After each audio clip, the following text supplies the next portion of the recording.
Welcome, welcome, welcome. Seraphim West has entered the building. So for today, we will be looking at 21 films that have changed my life. These are not necessarily my favorite movies of all time, but they are all ones that I love. It's more so movies I discovered because I've always been interested in cinema, but it wasn't until about five and a half years ago in which I uncovered the world of cinema.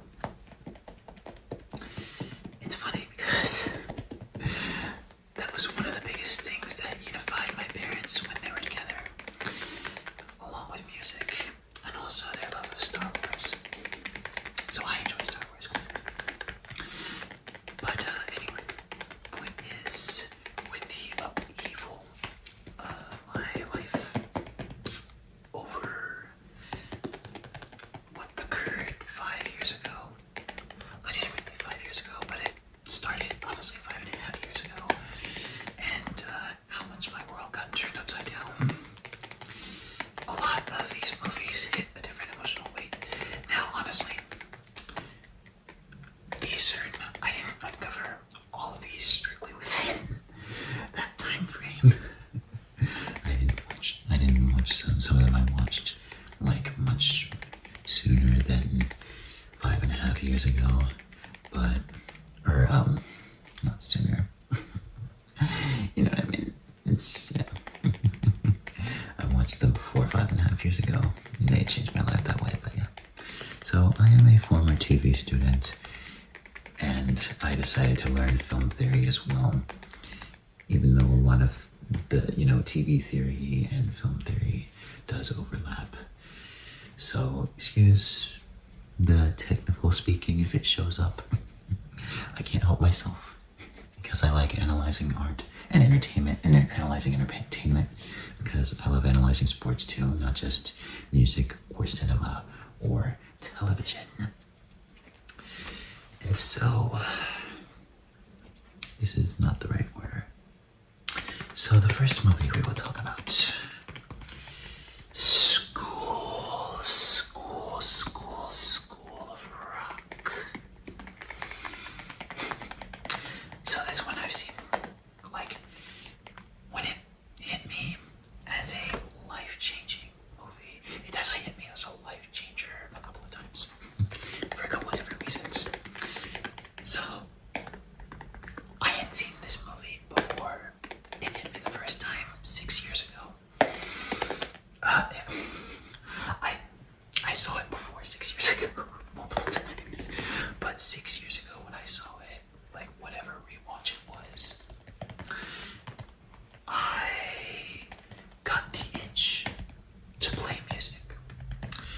So I do own a guitar. It is currently at my grandmother's house. Grandmother's apartment house, whichever. However, the only instrument that I've played pretty well is the flute when I was in 4th or 5th grade. I'm actually glad that my parents let me have those playing lessons, But yeah, School of Rock. When I saw it 6 years ago, whichever rewatch it was, I got the urge to get a guitar and drums and bass and a keyboard. I had started plotting, buying all those things on Amazon. And especially I was not expecting my life to take such a fucking left turn the way it did. Because it was right before everything happened. So I thought it would be a pretty simple plot, especially since I was going to transition out of my first job and, focus more on my career in digital media production. This will be relevant, actually, now that I think about it. But I was planning on doing that, and I was going to do that. In fact, I was basically guaranteed a job because I was going to show up. Because like I was taking a semester off in fall 2020, and then I was going to finish my degree, my associates in digital media production or e-production at MATC,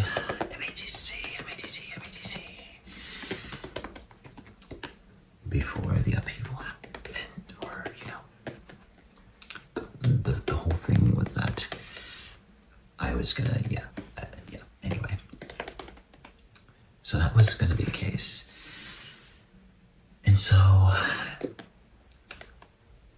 I kept on trying to do so ever since basically my career was taken away from me. I don't like playing the victim, but I just don't know the other way to frame it.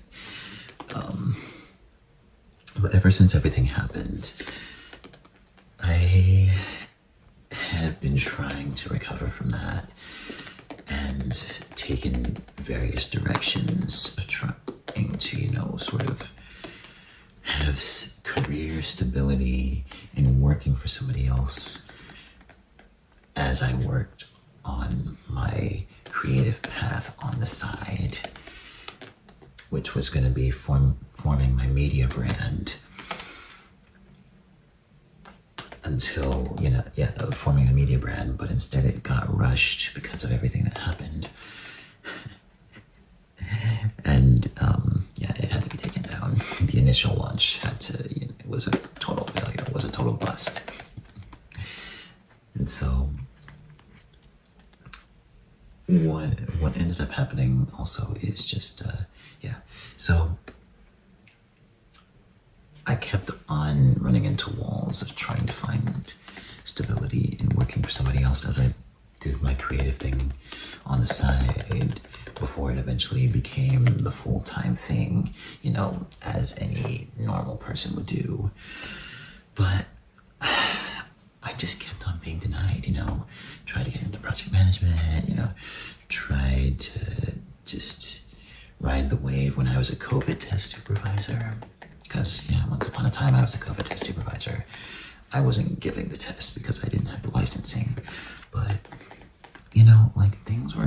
things seemed like I was going to recover, even amidst, the trauma that wasn't going away and the therapy that wasn't working. But anyway, I shouldn't get into that too much. But the point is, I eventually reached a wall in which I just saw no better option but to revitalize my original ambition of just, making it on YouTube before creating my own media platform that I guess would be kind of like a YouTube Substack hybrid if we're using modern terms. But anyway, it's half-baked, all right, so don't ask me about it. But,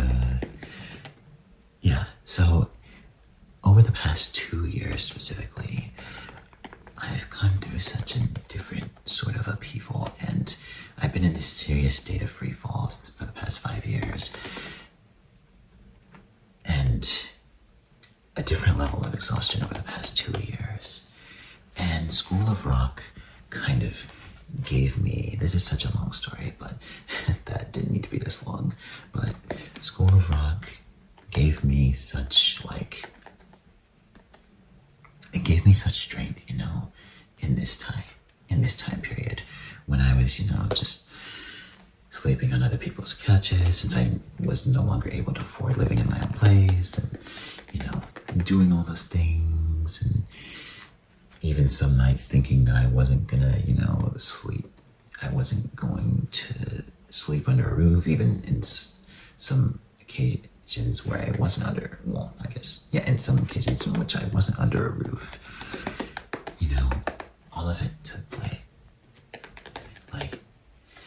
this movie just gave such strength to like stick with my creative path. Now, one might think that I have a certain sense of privilege if you know the details. No need to get into them. And you might have a case, but honestly, I couldn't care less. Because in my view, I think that as a species, we don't pick each other up enough. And with this straitjacketed system full of wind-up monkeys, as I usually say, or with the wind-up monkey mentality, we'll say the wind-up monkey mentality, there's just such individualism that goes on. And this movie honestly pushes back against that a lot. You know, when you look into the storyline, if you haven't seen the movie, I'm not going to get too into it because, yeah, I don't want to spoil anything, but yeah. The story was way longer than it needed to be. Yeah, I probably did a number on my watch time, but who cares? Honestly, I'm doing this for my own ramble purposes anyway. This is kind of a mental health channel anyway. I shouldn't shout what that was, but yeah. So yeah, School of Rock gave me a lot of strength.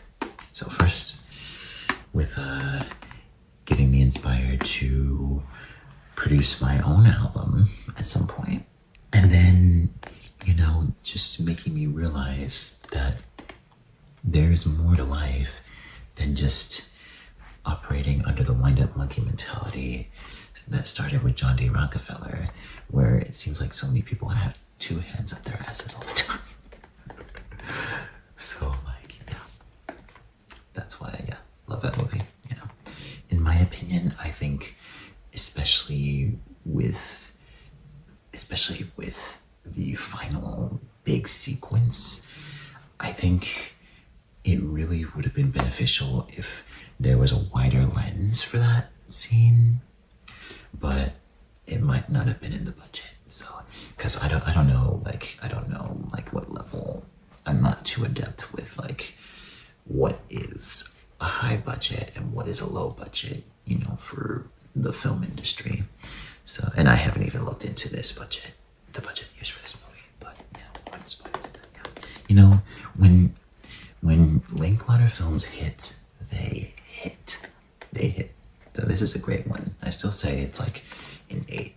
Honestly, some people might even, and in fact, I've seen people go higher than 8.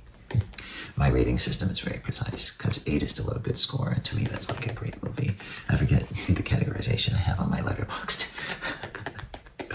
But yeah, School of Rock for sure. Very inspirational.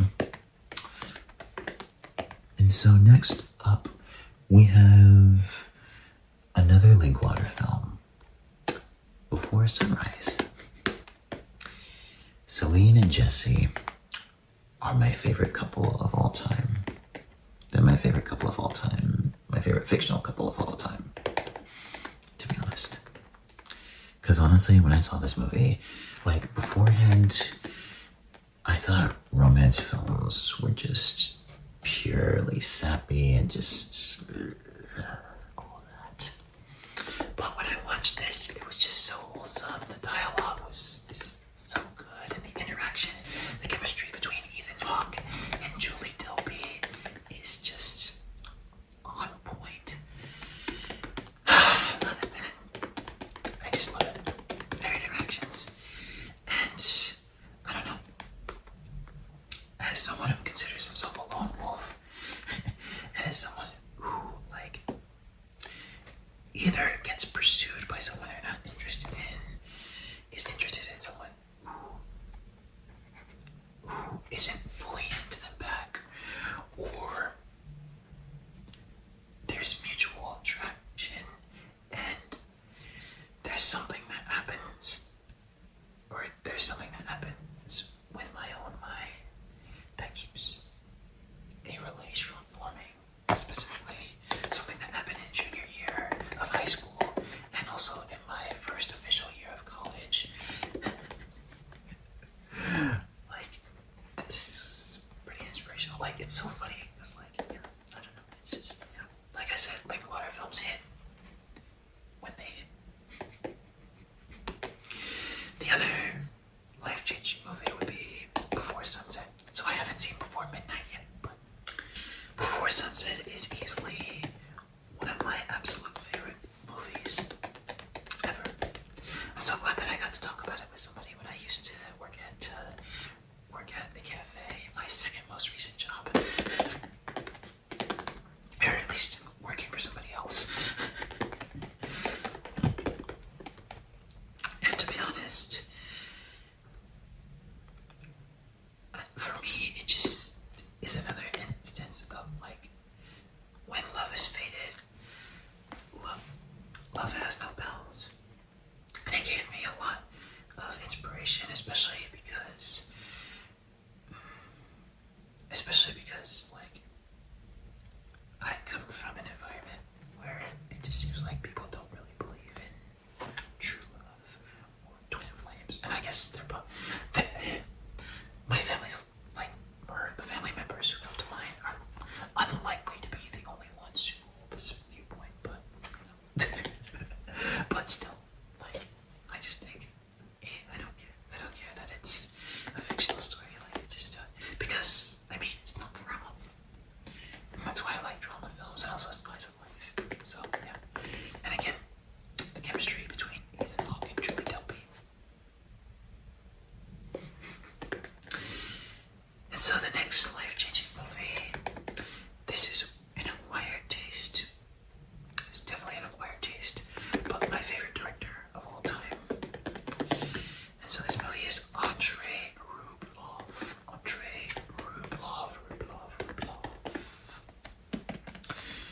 If you read it in English, you'll pronounce it as Rublev, but that's because they don't have. But it's Yol. I forget what the letter is called in Russian, but Yol, I think.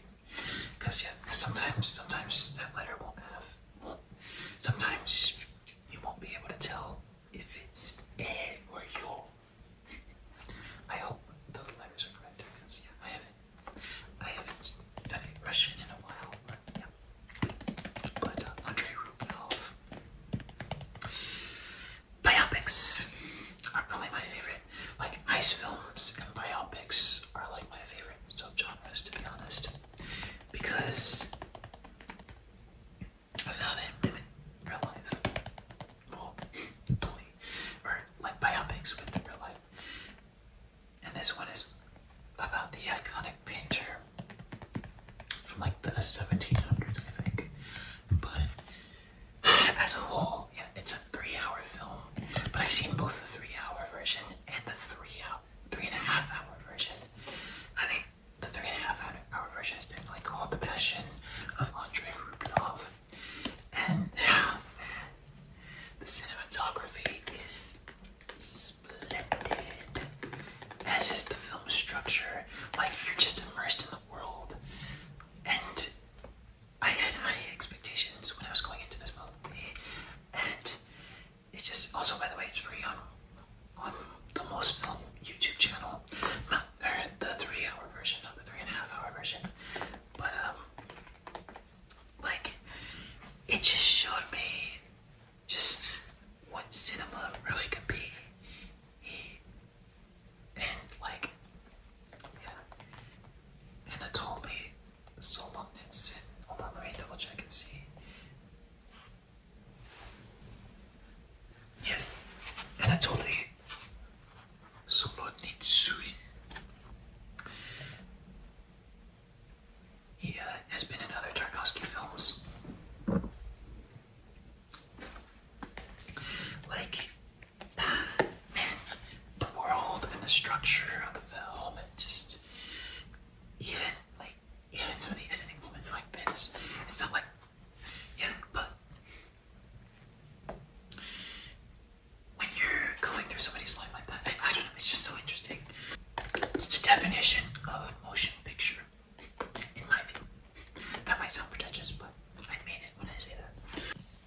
And honestly, like, yeah, on a subconscious level, I think it just allows me to get lost. I have another movie like that on this list,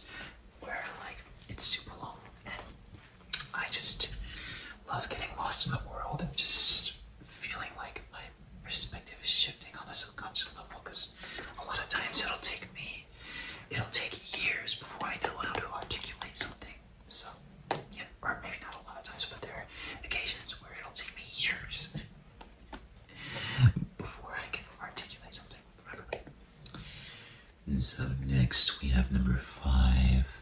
Oh, I forgot to give ratings. I forgot to say my ratings of all these. I mean, they're all 10s.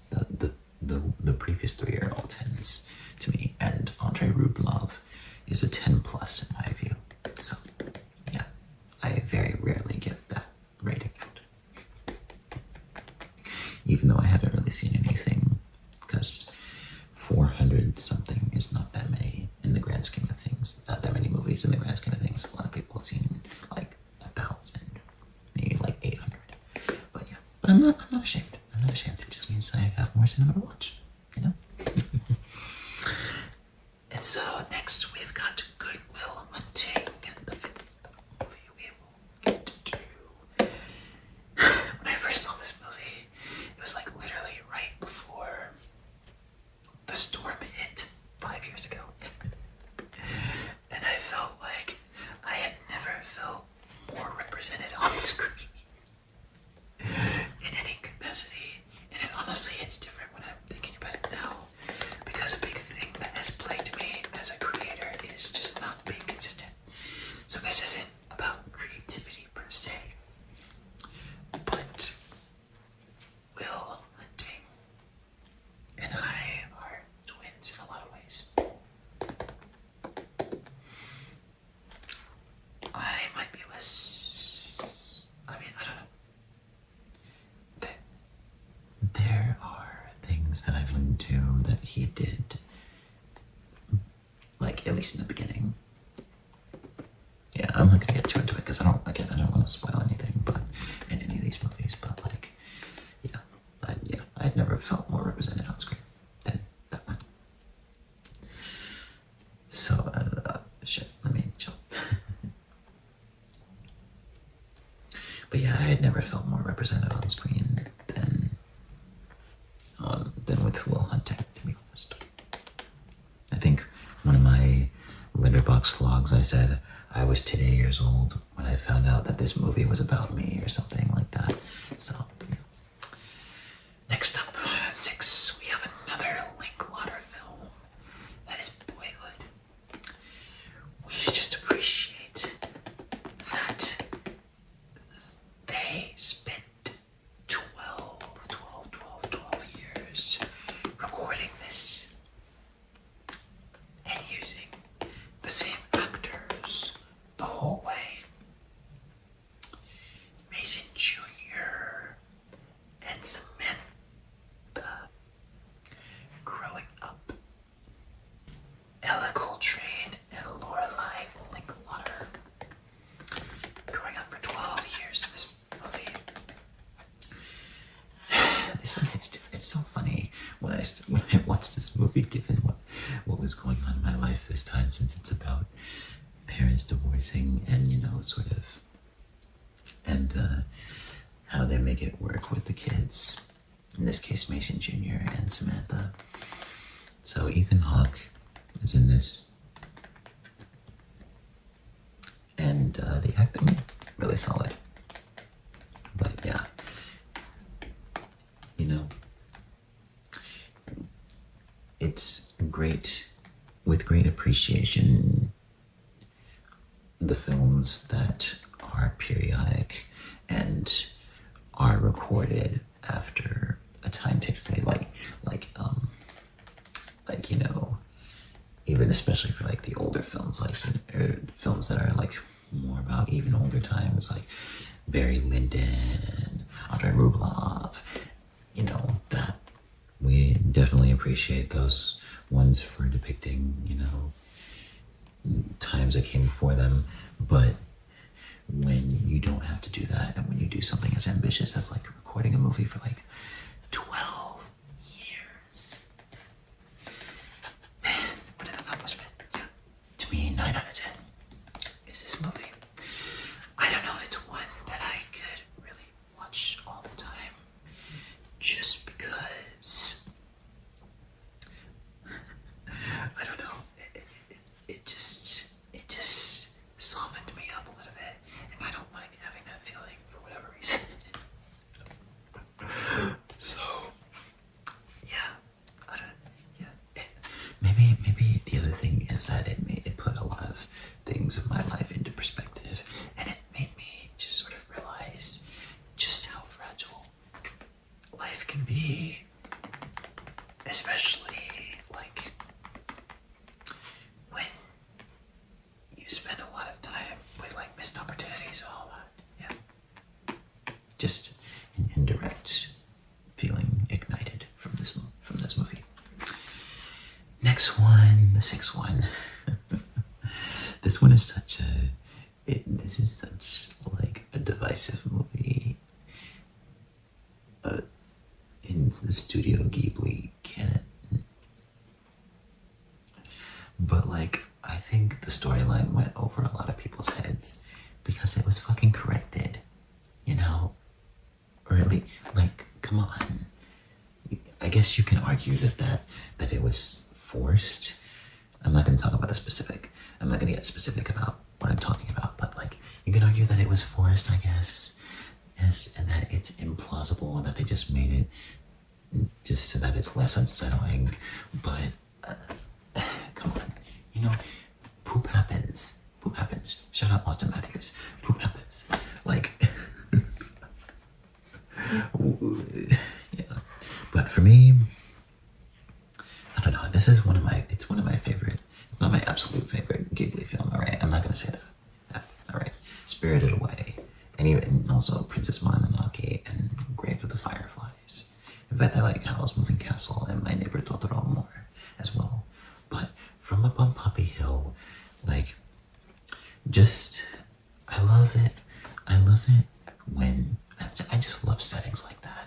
And I love the settings and the drawings of Ghibli films. Like, the other setting that I really enjoy in Ghibli films that I've seen is Kiki's Delivery Service. Oh, I love that one. I just love it when films put me in a world, you know, they put me in a world. Because everybody is super transfixed on the story, and I don't blame them. I don't think that's a bad way. I don't think that's a bad way to watch movies. But I think that because this was originally called a motion picture, and like my grandmother's even still says picture when she talks about movies, you know? So when she said, like, do you remember that picture? Like, yeah. So, like, yeah, you get, and for me, this gets immersed in the world, and I just really, and yeah, it's a controversial, but like, I like the storyline between the two. The names escape me because I haven't seen the movie in a bit, but I just remember being moved by the storyline for some reason. Yeah. Anyway, next up, we've got an Ingmar Bergman film. That is my favorite one, my favorite, my absolute favorite as well. It's Fanny and Alexander. And the funny part about this is they sort of expanded on the story. That's something that a lot of people probably wouldn't like, and I'd say that's tragic, to be honest, because cinematically it's also spectacular, and just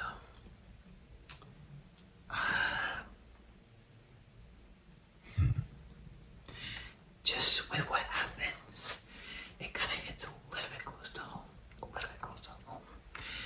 especially with how tainted my view on my stepmother became when things started to happen. But yeah, because I liked her before the event. But anyway, the movie hits close to home, especially with Alexander.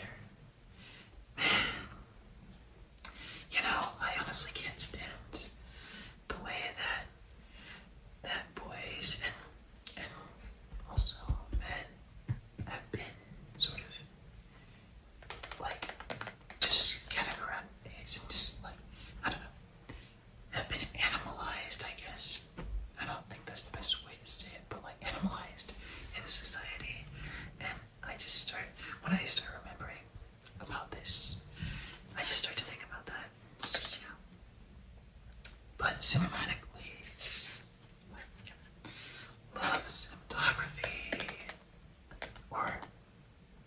You said the cinematography. Honestly, the editing. Honestly, the editing. Because there's a sequence in the final portion of the film that I think is just like, it's it's freaky, but freaky in a good way. If that makes sense. So, yeah, another thing that really expanded my perception of cinema, because this was right before the free fall really accelerated 3 years ago. Because it accelerated 3 years ago, and it's been on its head for the past 2 years for me. My state of free fall. Because as a whole, it started 5 years ago, as I said. 5.5 really, but next movie we've got, oh yeah, and I said that's a 10. And From Up on Poppy Hill, 9. Okay. Well, but then the next movie we got is Trainspotting. I wasn't super duper into it in the middle of watching it, but as it went on, I fucking loved it. Those Dutch angles and like just the trippiness and also the performances. What a cast. Starred by Ewan McGregor. Personally, I don't like the message at the end, to be honest. I personally don't like that. But, you know, I don't think it's a detraction on the movie, to be honest. Because it's understandable. It's understandable, especially with what came before that message.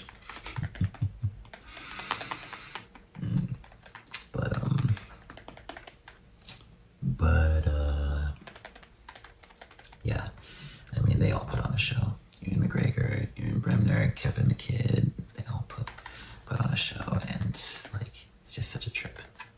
It's the only Danny Boyle film I've seen up to this point, actually. Like, yeah, I'm telling you, I have not seen anything, okay? But yeah, I actually wrote a review on this movie like 3 years ago. I think I have it on my Substack, on my film Substack. So, yeah, post it on there. Down in below, if, yeah. Yeah, and it's but anyway.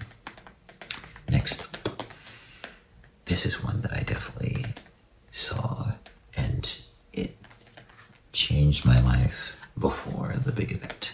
It's Sorry to Bother You. I saw it around the time when it shit came out, and it's so funny because, like, even though technically I was still enrolled in high school, and technically it was my senior year, I didn't take any college classes. I don't know why that's relevant. I'm just, I guess, immersing myself in, like, what made this a life-changing movie for me. It is such a trip. This is a freaky ass movie, alright? And it's an acquired taste. But considering that it is set in my hometown, and especially considering, like, because that was within that 6-year frame in which I was living in Wisconsin as well. So, like, especially when I was living in Wisconsin, it was kind of surreal when I would see media or hear people talk about, like, my hometown, like, where they were talking about the Warriors during our heyday, like, just the fact that like, random ass people were talking about the Warriors versus Thunder in 2016, that regular season game, or, like, seeing Sorry to Bother You, or, like, hearing people talk, or hearing my teacher talk about the 1989 earthquake in earth science class. Like, it's just, I don't know, it just gets so surreal for me. Or it was the case. Shifted since I've moved back to my hometown as of 5 years ago, but yeah, Sorry to Bother You is such a freaking movie, and that kind of, that was my initial, like, you know what, that was my initial, you know what, I'm into cinema moment to me. I mean, I already knew I was, but, like, it just, like, maybe, like, I don't know, it just made me want to uncover more movies, because honestly, I had wanted to start writing about cinema and doing all that before I actually started, because I started 5 years ago writing about cinema because I had really started watching some iconic films. But yeah, this was kind of my initial, and yeah, the directing is fucking immaculate, and also as a person of color who is from Oakland, California, like, there's just no way that I wasn't gonna enjoy this movie, okay? Such a trip. But yeah. Next up, we have Workmeister Harmonies. Bellatar. I hope I'm not mispronouncing his name, the name of the director. I want to watch Seven Tango at some point. I don't know when. There will need to be a lot of time carved out. But yeah, I love that opening scene. And as a whole, the atmosphere, it just reminded me of just like the emptiness of the world, and especially because of what the film series that I've been writing on the side is about. Like, when I first saw that movie, I just it made me think so much about how corrupt and how dark this world really is. You know, it's just, yeah, in a lot of ways it's disgusting, to be honest. Yeah, I'm just so disappointed in us as a species sometimes. But, you know, that's just the thing. Black and white is the perfect aesthetic for this. And just the fact that, it very much lets you breathe. It just very much, as you feel the disturbing moments that happen. It's not like, Clockwork Orange disturbing, but, still unsettling. Yeah. So, yeah. It's another movie that I don't know if a lot of people would go for. A lot of regular moviegoers would watch, but, masterpiece either way. Yeah. Oh yeah, so Trainspotting 10, Sorry to Bother You 9, and Workmeister Harmonies 10. I know this feels like a lot, but in the grand scheme of things, there's so many films in the industry that it's a handful of 10 out of 10 ratings. In fact, it's a handful out of what I've seen. Okay, so that much is a promise. Anyway, next up, my favorite movie throughout high school, when I was in high school, and it is dope. As someone who is Black and Latino, my word, honestly, Malcolm, Jib, and Diggy represent me in ways as well. Honestly, probably not as much as Will Hunting, but just in the sense that, just when you're into other things, it can feel very alienating a lot of the time. And that's why, because I always would tend to not talk about the music that I like, because I'm mostly an alternative fan and I have a big rock background. Now, since I was a kid, I've gotten a more diverse palette and a more diverse set of genres in terms of what I like, because I basically like all music. All right, I'm not even joking, I like all music. I guess there's only 3 country songs I like, to be fair, but everything else, lots. Lots. Yeah, mostly an alternative fan. So there are times where I would just straight up talk about it, in 2nd grade with Talking Heads. But I don't know, just a lot of the interest that I have. And even with me being a hockey fan, even though I didn't become a hockey fan until I was 17,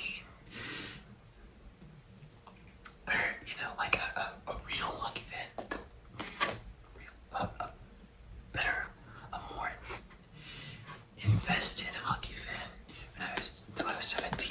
Like, just so many things. And especially because people think I'm partially white too. I'm just like, and also with the way that I speak too. Like, for the most part, like, since it's what would be labeled as hipster. It's just, yeah, I don't know. But yeah, I just felt like I was represented. And honestly, this movie expanded my taste and interest in hip hop too. Like, yeah, I got a lot more interested in hip hop because of this movie. The one scene, should I be specific? I don't know if I should be specific, but anyway, yeah, dope. Dope is dope. No one's ever made that joke before. Anyway, yeah, anyway. Next up, we got another, and honestly, I'd say this movie's like a 8. I'd say it's like an 8. A 7 or 8. Still a good score. Still a good score. Right? Don't come for me. Still a good score. And I have a certain way of measuring things. Next up, I've got Stalker, another Tarkovsky film. Man, I love this movie for its message. Should I get into the message? But yeah, no. It's probably my best bet not to, but I love it for its message. I guess the one thing I will say is I think people fear failure too much. And honestly, it is very interesting that I've essentially entered the void after I watched this movie multiple times. Me entering the void wasn't a direct result of me watching this movie, but I think you can't have light without darkness. I mean, you just can't. Because the reality is, like, life would be so fucking boring. And that's why a lot of individuals are being average. And it's a big reason why I am basically the black sheep. I think both my maternal side and my paternal side, but I would argue especially my paternal side these days, I'm the black sheep. So, yeah. Next up, we've got A Clockwork Orange. This word did not come from me, okay? Like, one can enjoy its cinematic elements without relating to any of the characters. Because let's be real, that shit is fucking disturbing in a lot of ways. It is so disturbing. And Malcolm McDowell puts on one hell of a performance. It's based off of a book, by the way, so I wonder. But also the fact, especially because this was, like, I watched this movie at a time when I was, like, trying to learn Russian. And so just randomly hearing Russian words, the way that they were used, is so interesting. But yeah, honestly, the colors of this movie, like the colors from the setting, are just excellent. I wonder, honestly, if Paul Thomas Anderson got some, like, well, I mean, for all I know, he probably doesn't. For all I know, he could severely dislike this movie, for all I know. I don't know where he stands, or if he's even seen it. But yeah, like, the colors are excellent, and I just,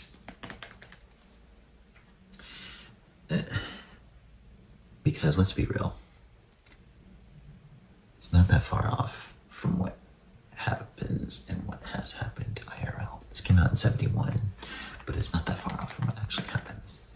And the people, I would not be surprised if the people who were outraged by this movie do fuck all about things like this happening in real life.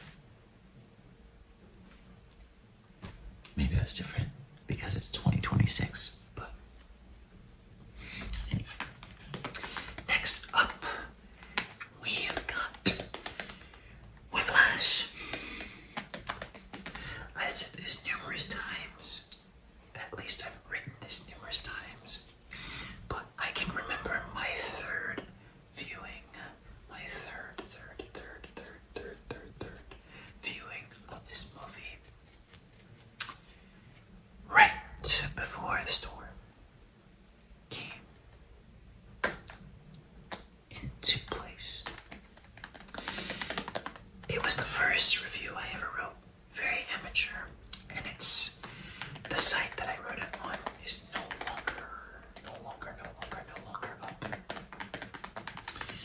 because it was a part of me rushing my media platform. But man, when I watched this movie for the third time, it was then when I realized I must devote my life to entertainment. Whether it be talking about it, analyzing it, being a part of it. Entertainment just makes so much more sense to me and unlocks a lot more intel and secrets than a lot of the wind-up monkey bullshit that gets shoved down our throats from such a young age. Like, I don't understand why we should be believing in a system, and like why we should be going along with a system and like just taking all these classes just to have a big average life. Because John D. Rockefeller said, I don't want a nation of thinkers, I want a nation of workers, before designing the American education system. I don't understand. Because cinema especially unlocks, like, I have learned a lot more. I have learned a lot more from YouTube videos and from cinema, and also even from music and sports, that I have from a lot of these things. Like, you know, it's how you consume. It's how you consume entertainment. If you're an active consumer, then you'll understand more things. But if you're a passive consumer, then, I mean, a lot of things will go over people's heads. And so, yeah, I love analyzing music, analyzing cinema, analyzing television. Love that shit. And, mind you, I didn't even think that I was gonna seriously pursue producing, getting my 6-film series produced. The screenplays still suck, okay? So don't ask me about that either. Alright, they still suck. Except for the third one. The third one's pretty good, but it took a while. And there's still some things that need working on. Alright, and do not hit me with toxic positivity in saying that they don't suck. Alright, they do suck. I read them. I've read them numerous times. You have not.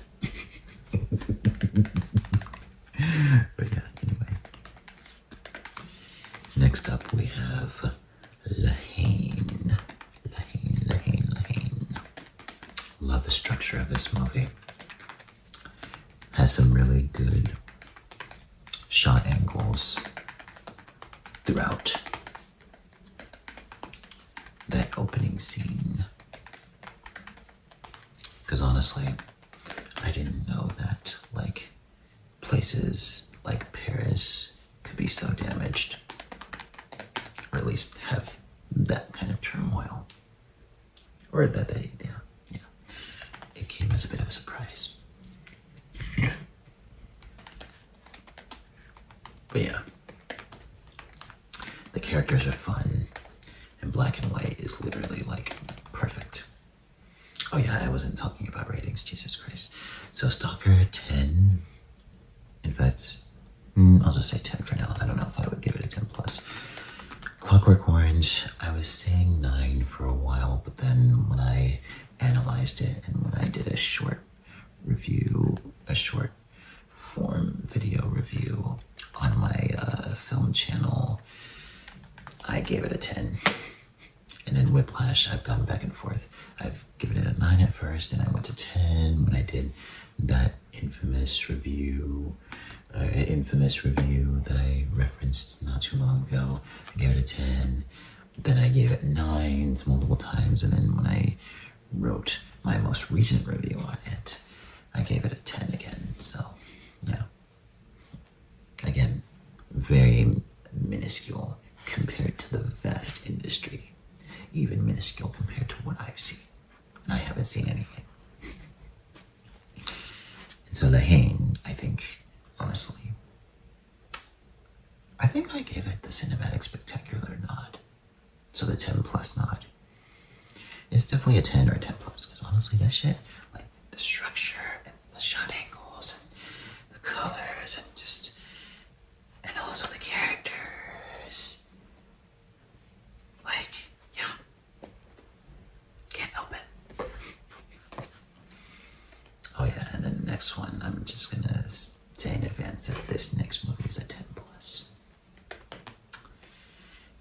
better summer day. Man, I think in the future I'm gonna have to carve out like 1 or 2 days every year in which I watch this movie. 4 hours long. Watch at your discretion if you're really that interested. But man, Edward Yang was a master. Cinematically, like, just the camera movement and how he just allows you to be in these worlds. Because I haven't seen Yi Yi in full yet. I have it on Blu-ray, but I haven't seen it in full. But like, just how he immerses you into these worlds, how he immerses you into these worlds, is just, man, it just shows the power of cinema. And it just, I don't know, makes me feel like a different person. Especially with like the dynamic of the gangs and also our main character. And also Kat is one of my personal favorite characters of all time, to be honest. Yeah. And that concert scene is easily, like, I revisit that scene a ton. So, yeah, that 10 plus. Wow.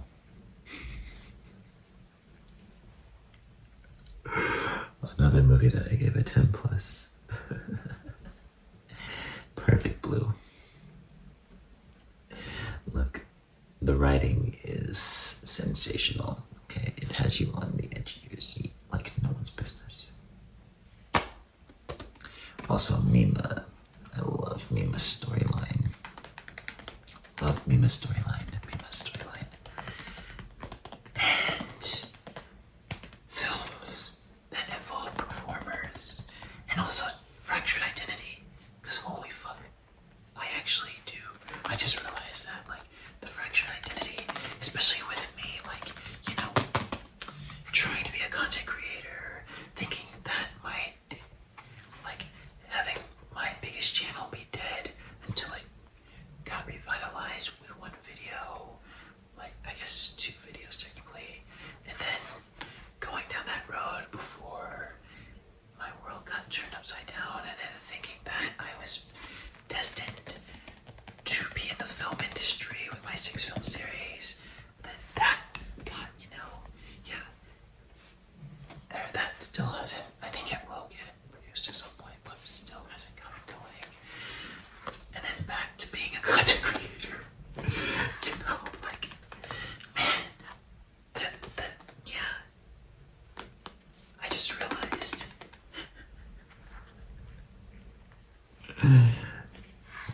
And then next up, we have another film, and it's about a struggling artist. Yeah, it's tough out here, honestly, for people who just put so much time into their creativity. And like, people, like, so many people will just be like, just get a real job. Like, go soak your head. You know who you are. Go soak your head. Trying to diminish people from pursuing their dreams. But yeah, inside Llewyn Davis, that, what I just said, honestly, kind of describes this movie in a lot of ways. It's just, but yeah, I have felt like Llewyn Davis for a brief moment in time, because there was a sense of disconnect that happened 5 years ago. A sense of disconnect that happened. And truth be told, things have yet to recover. I still question people's motives, even though I've let some people back into my life just due to the guilt tripping that has happened. Trust, but look, I don't regret it. Okay, I'm gonna be 100. I don't regret it, because the universe knows where I would be had I not let them back into my life. All right, so yeah, it is what it is. It's kind of unfortunate, but in that same breath, this is just who I am. So, but yeah, Llewyn Davis, like, in fact, dare I say, like, just being an artist who's ahead of their time just truly sucks. And oh my goodness, one particular moment that sticks out. I'm not gonna say it because it's spoiler, but like, man, it's tough out here. It's tough out here when you're like an artist who hasn't hit their stride yet, you know?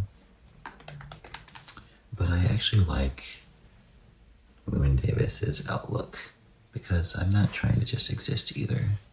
So, you know, it is what it is. It is what it is.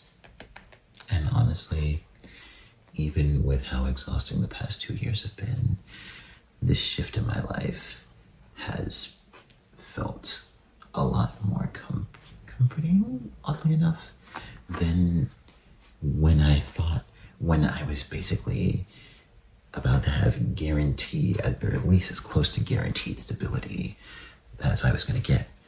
Because I was more miserable back then, even with taking digital media production classes. Those are like the best that's like the only time I've ever enjoyed doing schoolwork of any kind, you know? And like, yeah, I don't care who believes me when I say this, but I still got like top marks and stuff. Like, I was student of the month when I was in 6th grade for like one time, and multiple high honor rolls in like middle school. It was really 7th grade in which I like started to underachieve, but I still did enough like to have like a 3, like my GPA hover around like 3.4, 3.5 and all that. Mostly to keep my parents off my case, to be honest, but you know, yeah, they, especially my father, were not having it, even if I like with multiple, like even a B minus was seen as alarming. Oh my god. To be fair to him, he did, when I called him out on that, he did say that it wasn't that, you know, he was being unfair with things, for lack of a better way of articulating it. So it is what it is. Yeah. But anyway, next we have 2 left. Holy shit, this is an hour long. Jesus Christ. All right, well, we have 2 left. And Inside Llewyn Davis, another one. People might disagree with this, but I could not care less. Inside Llewyn Davis is a 10 to me. I don't care. All right, it's one of my absolute favorite movies, to be honest. So we have Birdman at 2. Another one of my absolute favorite movies, actually. And honestly, like, this, it's very interesting because when I watched it, it just made me think about how, like, one of my I guess language arts teacher when I was a high school sophomore was trying to get me to join drama. But I kind of curved it because I thought it would get in the way of producing videos for my biggest channel. You know, it would have been interesting if I had done that, to be honest, because I even, like, in recent years, I even was considering picking up some theater gig, or, you know, doing some theater gigs, trying out for some theater gigs. And so this movie just made me think of that. What a technical masterpiece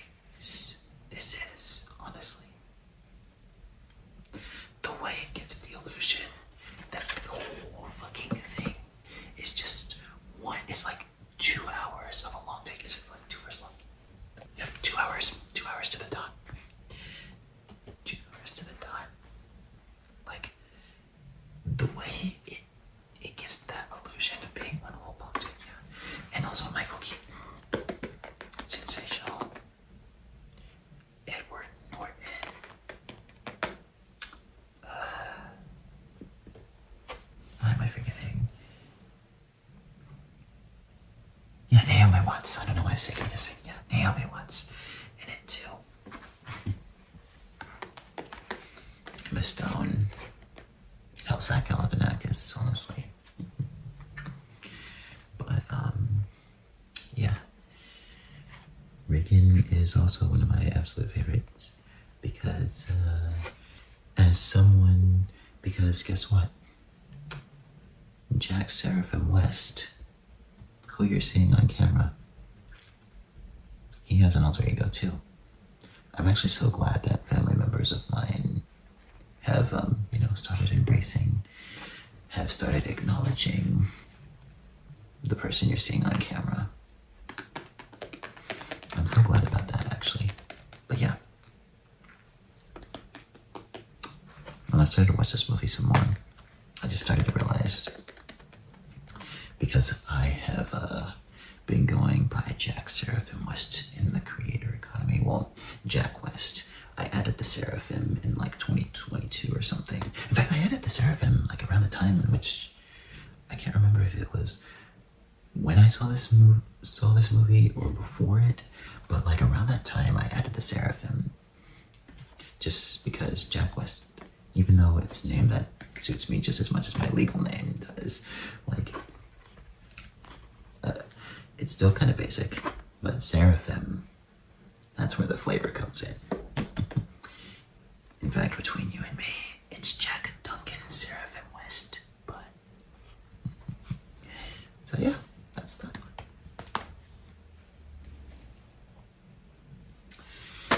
The last one, this has been an hour long, over an hour long. But the last one we have is Boogie Nights. Top 1 favorite movie. I have difficulty believing that there will ever be another movie that will hit me as hard as Boogie Nights. Don't you fucking dare get in the comments telling me to keep looking around and that I'll find a movie way better than it.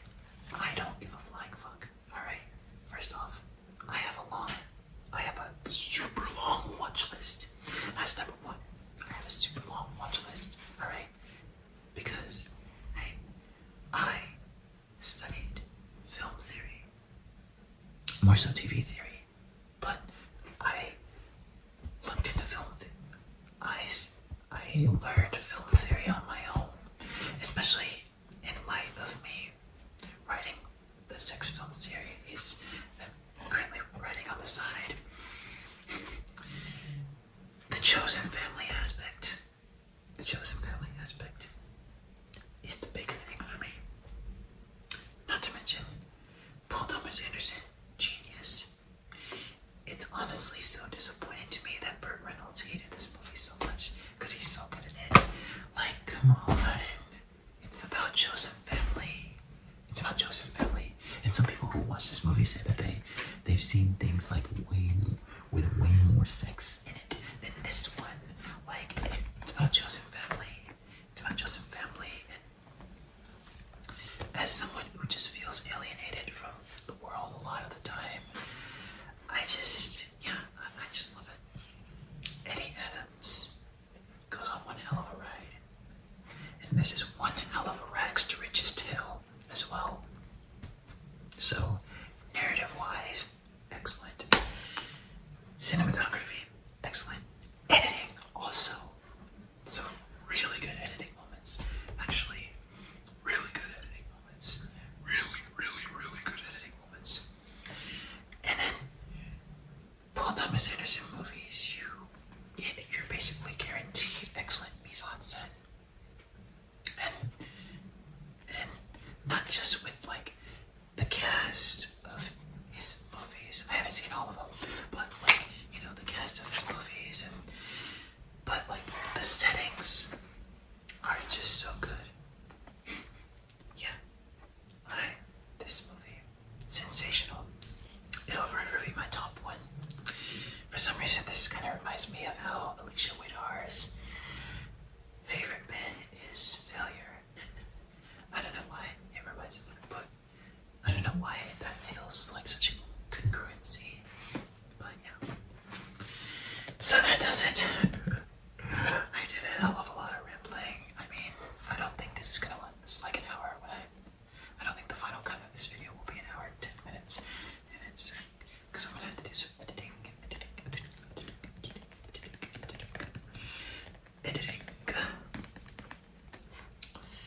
Hopefully before I go to this thing on Saturday, as I am recording it on a Tuesday, even though it feels like Monday night still.